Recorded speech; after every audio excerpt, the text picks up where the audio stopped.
a jolly chorus, a song of praise to happy days. Let us be merry one and all. So idly friends forget to kiss the poor. He looks upon your come and join the jolly chorus. Come on, rejoice, raise your voice. These happy days, a song of praise. Are you like dogs whose hearts you want to break? Are you like dogs whose hearts you want to break?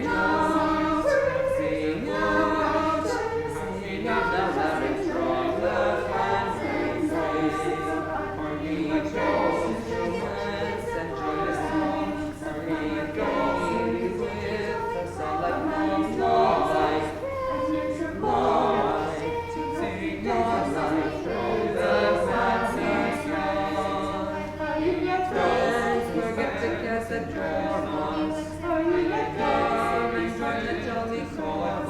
Long praise, happy days, all the loud and strong, so idly in the crowd, forget to curse the poor. He looks upon your come and join the jolly chorus.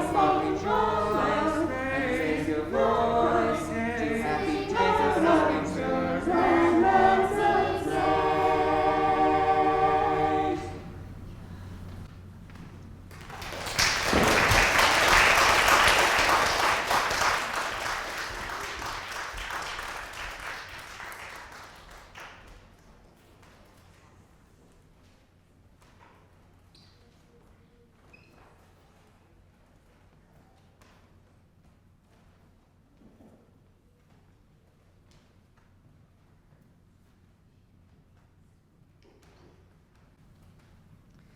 Our opening words this morning are by the Reverend Peggy Clark. Love brings us back to life. Easter is a holiday of miracles. It is life from death, joy from sorrow, celebration from mourning. Easter reminds us that all is never lost, that the story continues as long as we are here to tell it. So gather up your worries. We are going to bury them beneath the ground and watch them transform into flowers of hope, pushing through the earth, reminding us on Easter morning that love brings us back to life, calls us from sadness, from grief, from anxiety, into a world renewed and alive and filled with joy once again.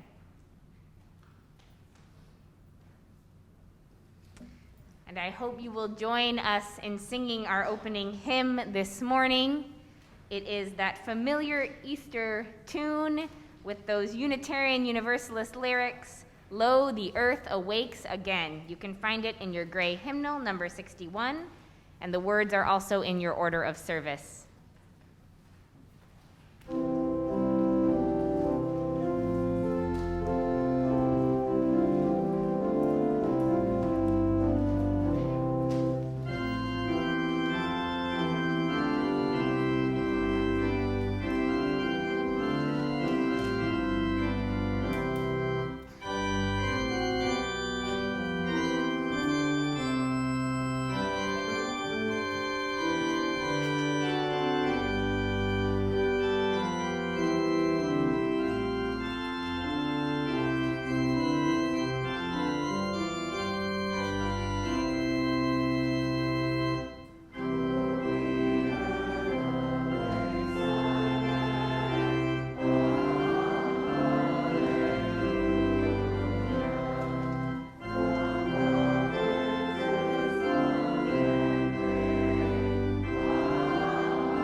Good morning. Happy Easter. It's so good to have you here. It's so wonderful to be here together in the sanctuary for the first 11 o'clock multi-age Easter Sunday service at First Parish in Bedford since 2019. Woo!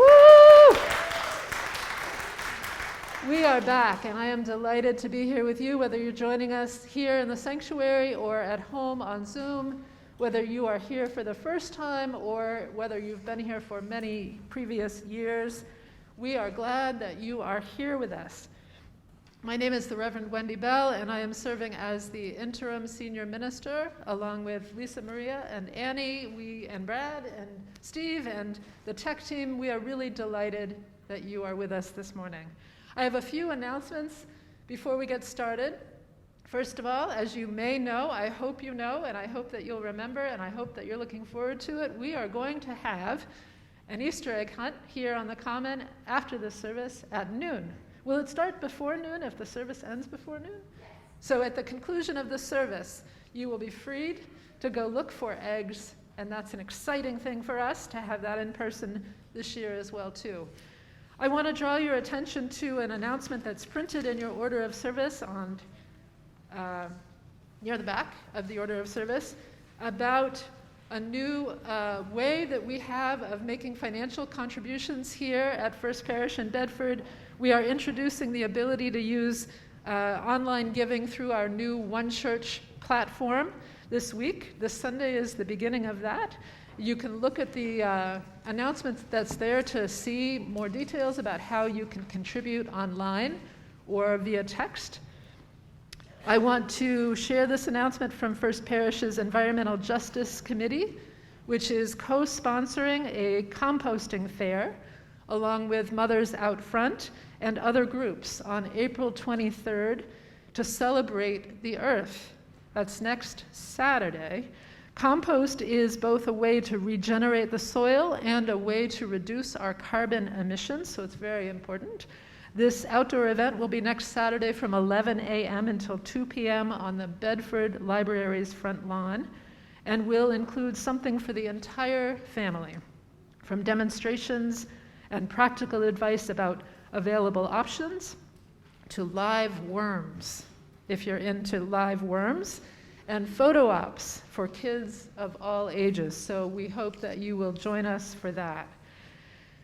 The final announcement this morning is just to remind you that by now you should have received by email one or two or possibly more invitations to participate in this year's First Parish Stewardship campaign.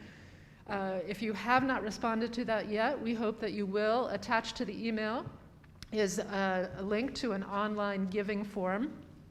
If you are one of those people who would like to give some other way than online, know that there will be a postcard being sent out to those of you who have not responded. If you want to avoid getting that mail, you can pledge now online to avoid getting that extra piece of mail. But either way, we hope that you will participate in this year's stewardship campaign so that we can be here again next year with the organ and the piano and the staff and all of you celebrating Easter in 2023. So with that, I want to conclude our announcements, and I want to invite you to join me in saying together our unison affirmation, which is printed in your order of service, and we will say it both in English and then in Spanish. I invite you to rise in body or in spirit and join in sharing these words. Love is the spirit of the church, and service is its law. This is our great covenant, to dwell together in peace, to seek the truth in love, and to help one another. El amor es el espíritu de esta iglesia, y el servicio es su ley. Este es nuestro gran pacto, vivir juntos en paz, buscar la verdad en el amor y ayudarnos los unos a los otros. You may be seated. Good morning. Happy Easter, everyone. I want to say a special thank you to Stacy Katz for the beautiful orders of service that she did, both for the 9 a.m. service and this service, and that there's little coloring eggs in the back of them. And so thank you, Stacy. It's a wonderful, wonderful gift to this congregation. And I appreciate your patience with our stage direction here. So I've heard that some people have never heard this story, is what I found out. And so I'm so delighted that for some of you, you're going to be able to say this story along with our guest speakers and with myself. And for some of you, you're hearing this story for the very first time, and it's such a beautiful story. There once was a Velveteen Rabbit, and in the beginning, he was really splendid. He was fat and bunchy, as a rabbit should be. His coat was spotted brown and white. He had real thread whiskers, and his ears were lined with pink sateen. On Christmas morning, when he sat wedged in the top of the boy's stocking with a sprig of holly between his paws, the effect was charming. There were other things in the stocking, nuts and oranges and a toy engine and chocolate almonds and a clockwork mouse. But the rabbit was quite the best of all. And for at least 2 hours, the boy loved him. And then aunts and uncles came to dinner, and there was a great rustling of tissue paper and unwrapping of parcels. And in the excitement of looking at all the new presents, the Velveteen Rabbit was forgotten. For a long time, he lived in the toy cupboard or on the nursery floor, and no one thought very much about him. He was naturally shy, and being only made of velveteen, some of the more expensive toys snubbed him. The mechanical toys were very superior and looked down on everyone else. They were full of modern ideas and pretended they were real. The model boat, who had lived through 2 seasons and lost most of his paint, caught the tone from them and never missed an opportunity of referring to his rigging in technical terms. The rabbit could not claim to be a model for anything, for he didn't even know that real rabbits existed. He thought they were all stuffed in sawdust like himself. And he understood that sawdust was quite out of date, as toys would go and should never be mentioned in modern circles. Between them all, the poor little rabbit was made to feel himself very insignificant and commonplace, and the only person who was kind to him at all was the skin horse. The skin horse had lived longer in the nursery than any of the others. He was so old that his brown coat was bald in patches and showed some seams underneath, and most of the hairs in his tail had been pulled out to string bead necklaces. He was wise, for he had seen a long succession of mechanical toys arrive to boast and swagger and by and by their mainsprings and break and pass away, and he knew that they were only toys and would never turn into anything else. For nursery magic is very strange and very wonderful, and only those playthings that are old and wise and experienced, like the skin horse, understand all about it.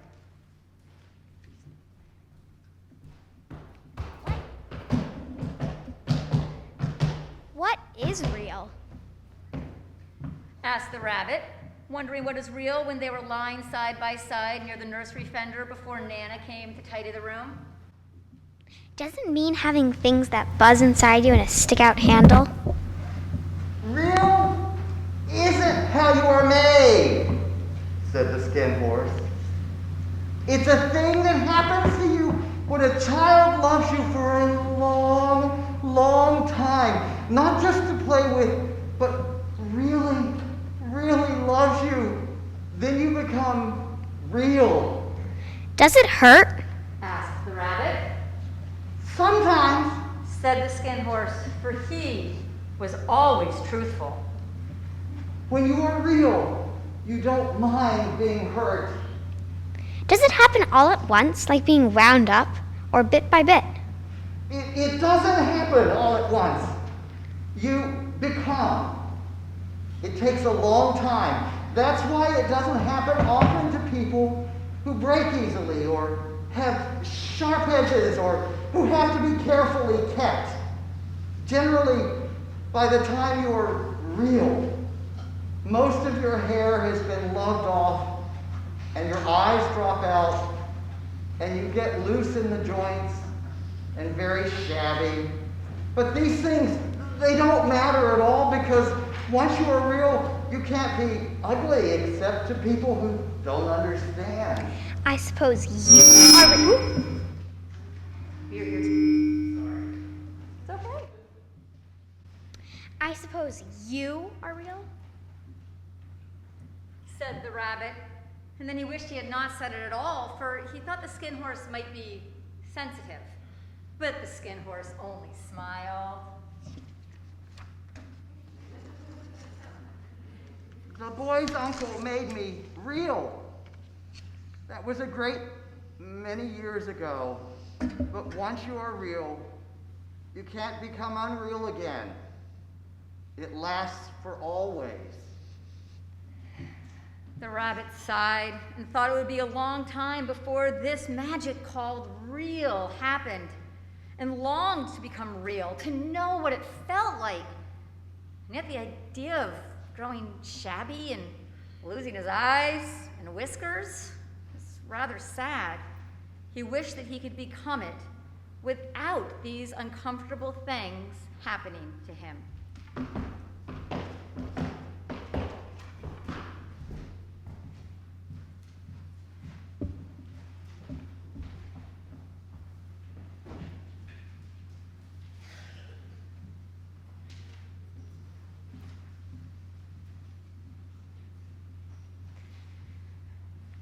I know that Easter is a holiday all about celebration and life and renewal. And also, as we talked about this morning at the 9 a.m. service, you can't have Easter without the Good Friday part of the story. And we know that, as we just heard, being real and being alive often involves hard things too. And so I just wanted to take a moment to acknowledge that I know many of us in this room in particular are carrying a certain kind of sadness, because we know that our incredible children and youth music director will be wrapping up her time with us at the end of this church year. So as we enjoy the beautiful music of the choir this morning, we already heard from our senior choir, and we will hear now from our junior choir. I know that many hearts will be filled with both gratitude and sadness. And I think that Janet Welby is just one example of the incredible ways that we love each other in this community, and the ways that we have especially worked hard to connect and be together over this last stretch of time. I think Janet has gone far above and beyond to make choir possible during a pandemic, and I know that you have impacted the lives of so many kids and youth, even ones that I had never met who came long before I got here. And so I wanted to just, at this time of our offering, when I invite all to give generously to this congregation, lift up the bittersweet blessings of having so many wonderful people here with us, and the impermanence that is life, with so much change and so much loss built into all that is beautiful. So in that spirit of being real, I invite you to give generously to this morning's offering, and invite up the junior choir.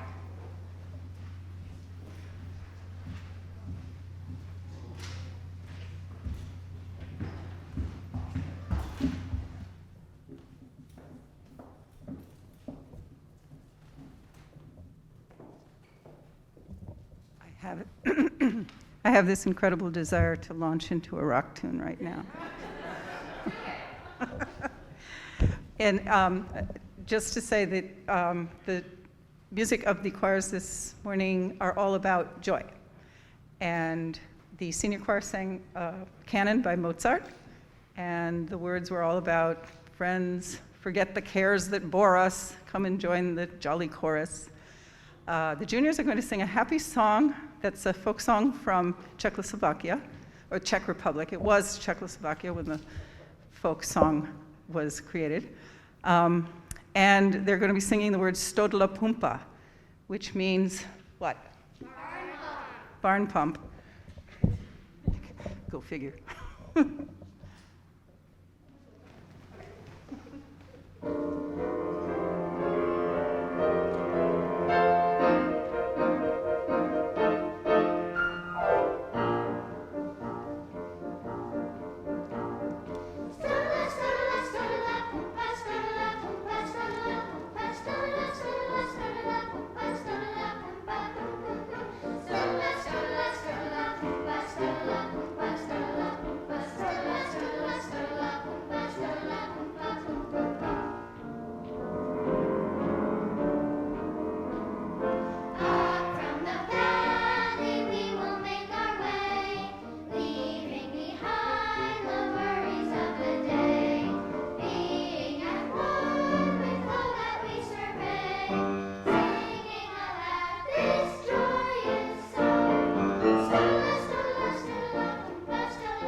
person called Nana, who ruled the nursery.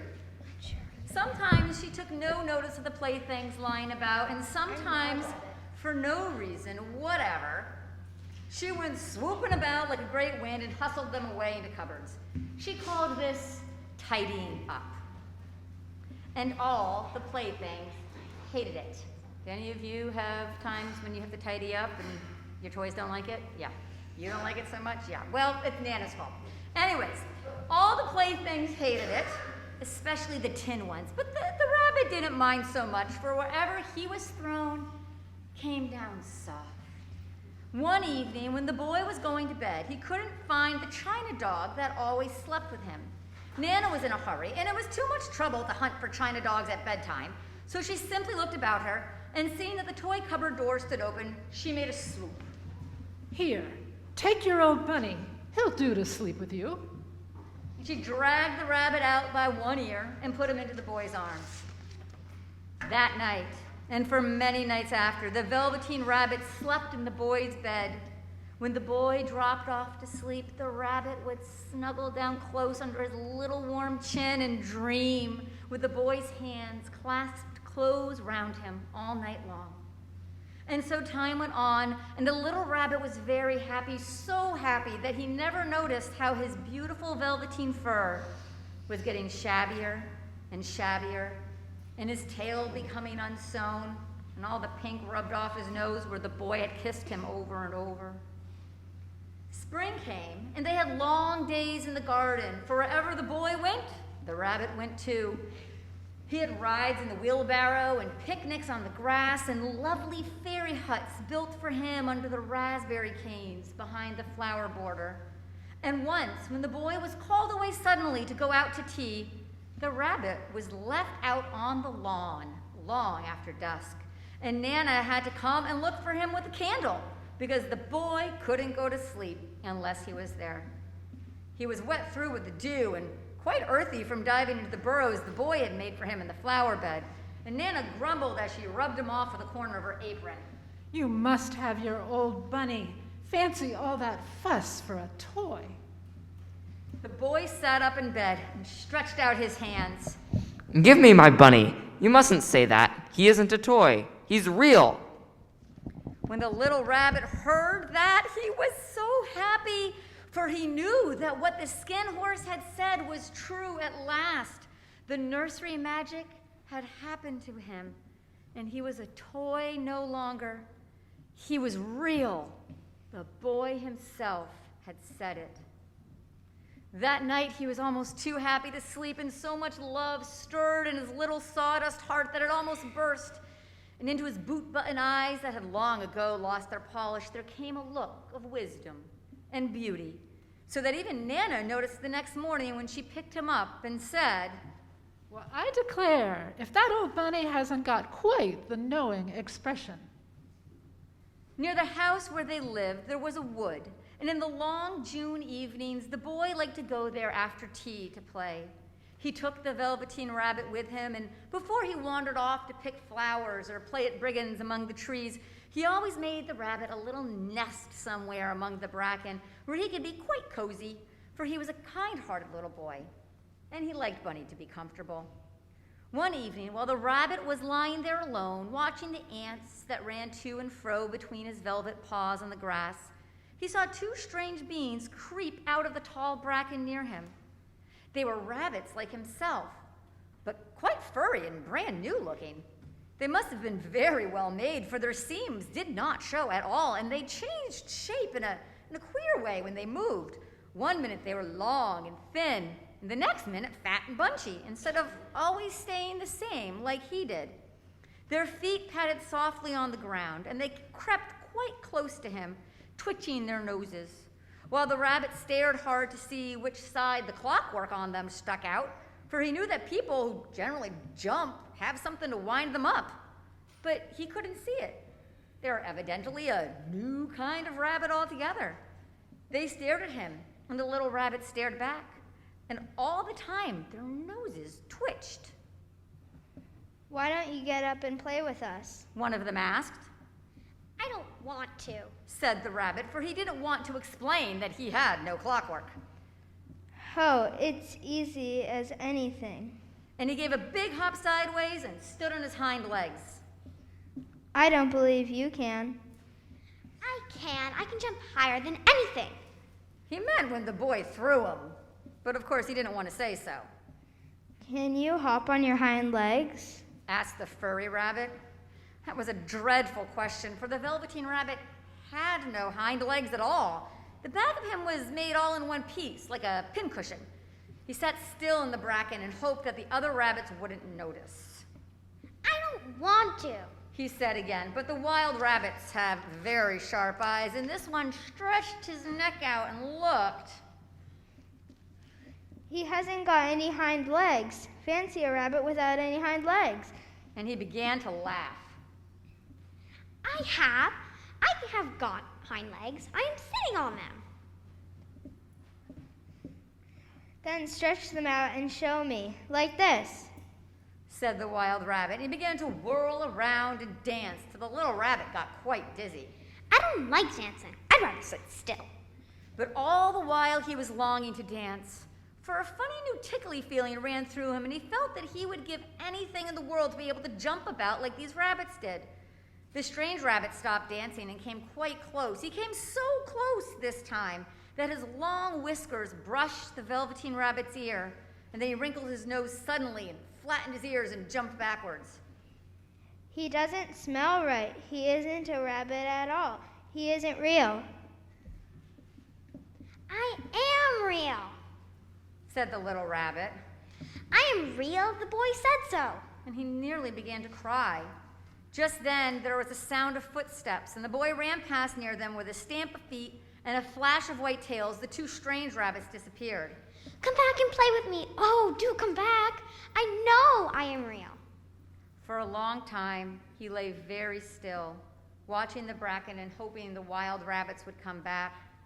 But they never returned, and presently the sun sank lower and the little white moths fluttered out, and the boy came and carried him home.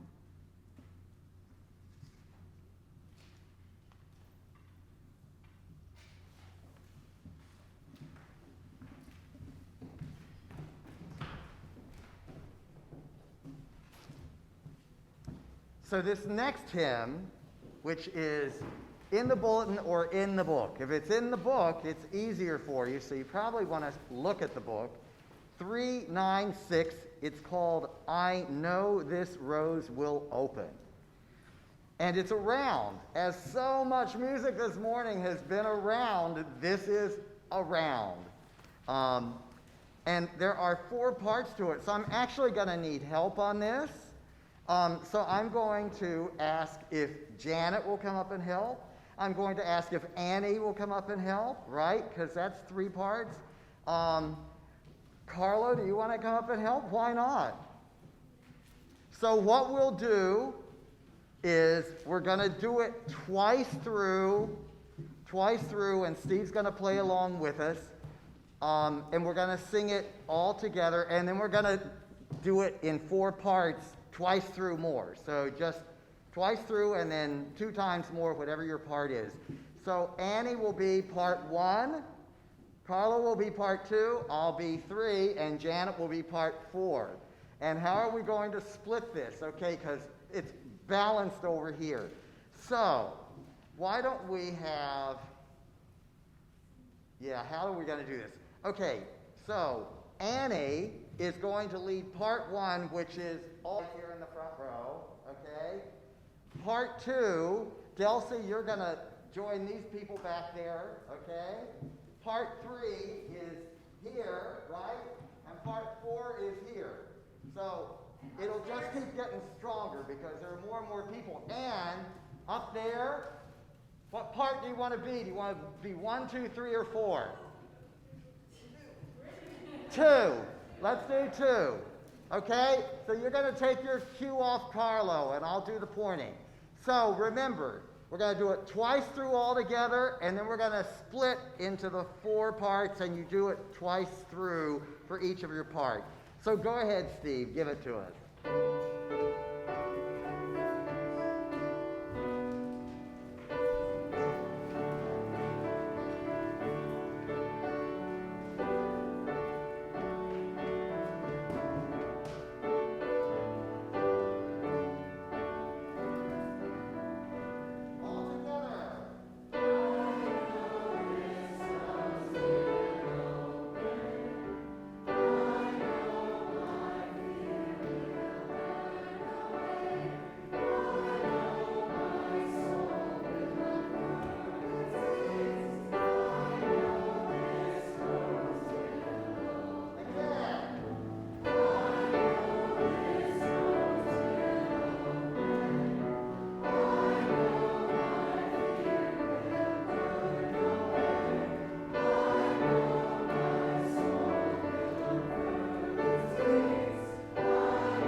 weeks passed, and the little rabbit grew very old and very shabby. But the boy loved him just as much. He loved him so hard that he loved all of his whiskers off, and the pink lining to his ears turned gray, and his brown spots faded. He even began to lose his shape, and he scarcely looked like a rabbit anymore, except to the boy. To him, he was always beautiful, and that was all the little rabbit cared about. He didn't mind how he looked to other people, because the nursery magic had made him real. And when you are real, shabbiness doesn't matter. And then, one day the boy was ill. His face grew very flushed, and he talked in his sleep, and his little body was so hot that it burned the rabbit when he held him close. Strange people came and went in the nursery, and a light burned all night, and through it all, the little Velveteen Rabbit lay there, hidden from sight under the bedclothes, and he never stirred. For he was afraid that if they found him, someone might take him away, and he knew the boy needed him. It was a long, weary time, for the boy was too ill to play, and the little rabbit found it rather dull, with nothing to do all day.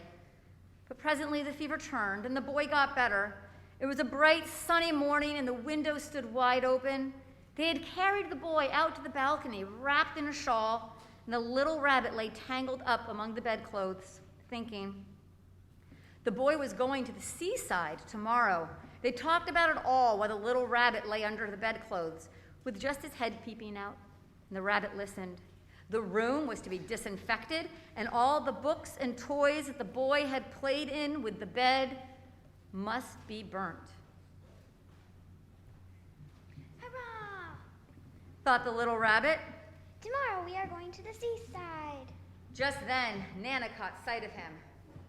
How about this old bunny? That, said the doctor. Why, it's a mass of scarlet fever germs. Burn it. Burn it at once. What?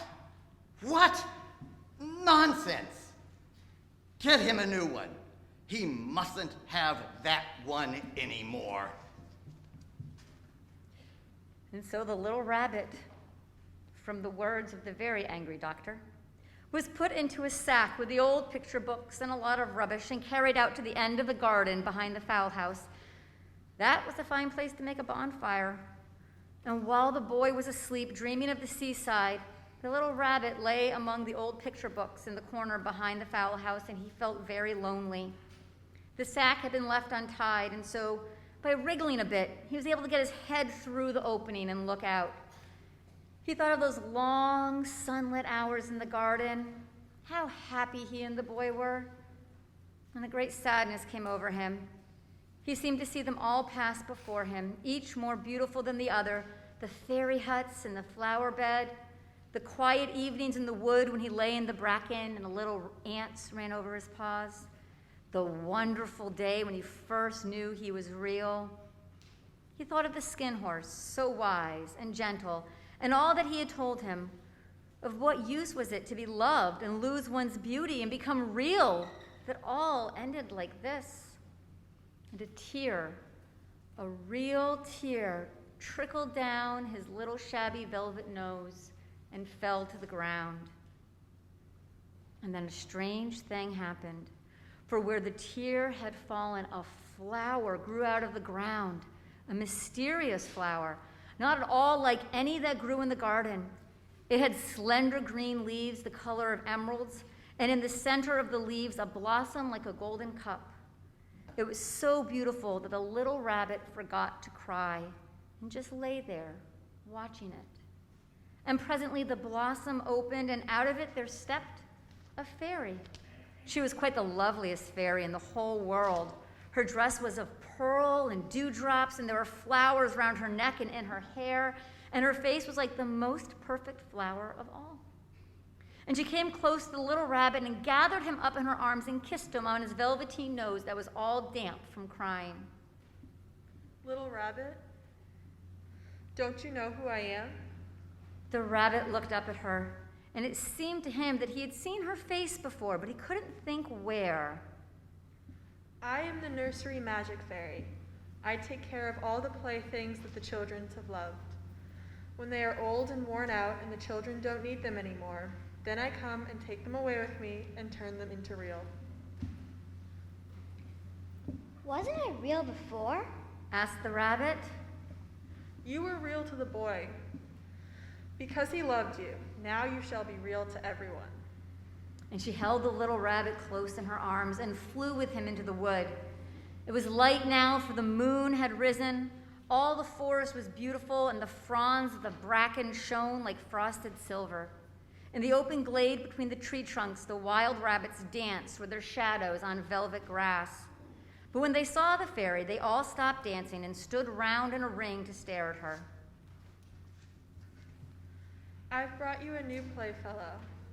You must be very kind to him and teach him all the things he needs to know in Rabbitland, for he is going to live with you forever and ever. And she kissed the little rabbit again and put him down on the grass. Run and play, little rabbit. But the little rabbit sat quite still for a moment and never moved. For when he saw all the wild rabbits dancing around him, he suddenly remembered about his hind legs, and he didn't want them to see that he was made all in one piece. He did not know that when the fairy kissed him that last time, she had changed him altogether. And he might have sat there a long time, too shy to move, if then something had tickled his nose, and before he thought about what he was doing, he lifted his hind toe to scratch it. And he found that he actually had hind legs instead of dingy velveteen. He had soft brown fur that was shiny, and his ears twitched by themselves, and his whiskers were so long that they brushed the grass. He gave one leap, and the joy of using those hind legs was so great that he went springing about the turf on them, jumping sideways and whirling round as the others did. He was a real rabbit at last, at home with the other rabbits. Autumn passed and winter, and in the spring, when the days grew warm and sunny, the boy went out to play in the wood behind the house. And while he was playing, 2 rabbits crept out from the bracken and peeped at him. One of them was brown all over, but the other had strange markings under his fur, as though long ago he had been spotted, and the spots still showed through. And about his little soft nose and his round black eyes, there was something familiar, so that the boy thought to himself, Why, he looks just like my old bunny that was lost when I had scarlet fever. but he never knew it really was his own bunny, come back to look at the child who had first helped him become real. The end.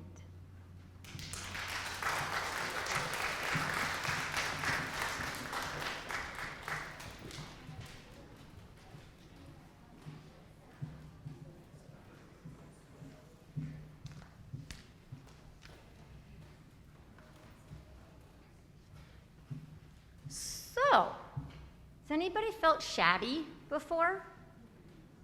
Everybody felt like your joints are a little too loose? Anybody over 40? Anybody who's little, though, and maybe hasn't always felt like they look just right? Or that they have the right haircut with the right clothes? Or that their voice is the way that they think it should be? Yeah. I think we've all felt that. This story is about, despite being shabby or possibly broken or possibly not perfect, love will make you real. Love is how we live.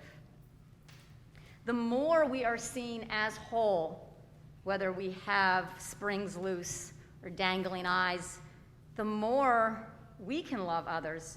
And the more we can love others, the more we can come to know ourselves. The boy's love makes the rabbit real. And the Easter story is that God's love makes us real. Boundless love, reaching out, the love of spirit, it comes through everyone, and we can all be whole. For Christians, the Easter story tells us that Jesus, After traveling far and wide, and I'm going to kind of recap here because, well, there are some UUs who've never heard the Easter story, and I know that. But it is Easter, and so I'm going to recap the story. And I also know that some of our young people here today have also probably never heard the Easter story. What are we celebrating today? So Jesus had been picked on by bullies for a long time. He'd been picked on by the Romans, who thought that they were better than everybody else, and they treated everyone like things instead of people. And Jesus was not okay with that. And so Jesus was traveling with friends, and he preached about love. He told people that even though the Romans thought they were better than everyone else, God loves everyone, and that God works to bring the bullies down and to lift up those who are being bullied. People liked what Jesus was telling them. It made them feel like their lives weren't hopeless. But the bullies heard what Jesus was doing, and they did not like that. So eventually the bullies got so upset with Jesus that they had him killed. And they put his body onto a cross, and he died alongside 2 other people that the state decided to kill. And he died on a Friday and was placed in a tomb. And everyone thought that that's where the story would end. But when Sunday dawned, Jesus' mother and some other women went to the tomb to prepare his body to be buried. And as they walked to the tomb, they asked each other, "Who will roll the stone away from the entrance of the tomb so that we can go inside?" But when they got there, they saw that the stone, which was very heavy and large, had already been rolled away. So they went inside, and what do you think they found? They were shocked. They found nothing. But soon, they saw a young man dressed in a white robe nearby. And the man said to them, "Do not be afraid. You're looking for Jesus, who died, but he is risen from the dead. He isn't here. Go and tell your friends that Jesus has gone to Galilee." So this is a story that's in the Christian Bible, and Christians believe that through Jesus' resurrection, God's love for all is promised to humanity. The love that Jesus preached when he was alive. By God raising Jesus up into heaven after he died was God's message to humanity that all will be loved. All will be transformed. You will no longer be broken. However worn your fur is, however dangly your eyes are, however loose your joints are, you will be forever whole, forever real, forever loved, fully alive. Through the love we have for each other, through the love that Spirit gives us to share with others, we can make everyone feel whole and real. Happy Easter. I invite you now to share in our closing hymn, "All Creatures of the Earth and Sky." The lyrics are in your order of service, but you can also look in your gray hymnal. It's number 203. We're going to sing verses 1, 4, and 5.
I love this community. I love our young people. I love our Unitarian Universalist faith. I love to celebrate God's love in all of us so that together in community we can make each other whole even when we are broken. Happy spring, happy Easter. Blessed be to you all.